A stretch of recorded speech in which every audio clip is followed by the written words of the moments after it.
काय सांगाल तू?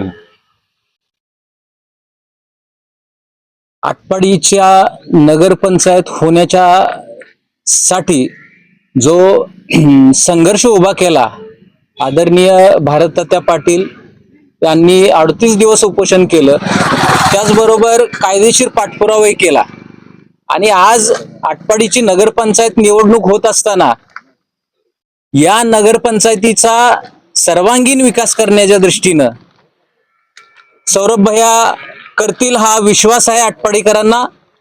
आणि आटपाडीचे खरे पाटील म्हटलं तर हे रामभाऊ आणि त्यानंतर त्यांचा वारसा समर्थपणे चालवणारे भारततात्या आणि सौरभ भैया आटपाडीतल्या सर्व समाज घटकांना एकत्रित घेऊन त्यांनी सत्ता या कुटुंबाने पाठीमागच्या अनेक दशकापासून राबवलेली आहे आणि नगरपंचायतीची सत्ता देखील सर्वसामान्य तळागाळातल्या वंचित शोषित घटकांना सोबत घेऊन त्यांना पाठबळ देत यशस्वीपणे ही नगरपंचायतीचा कारभार हाकतील हा आटपाडीकरांना विश्वास आहे।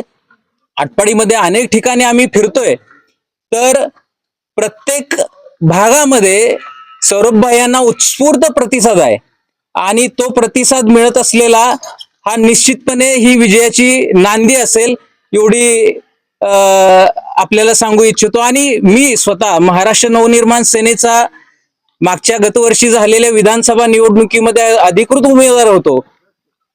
मला ज्या ज्या लोकांनी सहकार्य केले त्या सर्वांना माझी विनंती राहील की आमचे मित्र आदरणीय सौरभ भैयांना आपण भरभरून पाठिंबा द्यावा आणि त्यांचे हात बळकट करावे एवढी विनंती करतो। आणि दुसरी गोष्ट, हे पाटील हे जमिनी बळकावणारे नाहीत तर जमीन वाचवणारे आहेत, कुणाचा जीव घेणारे नाहीत तर जीव वाचवणारे आहेत। अशा लोकांना आपण संधी दिली पाहिजे या आटपाडी नगरपंचायतीमध्ये। धन्यवाद।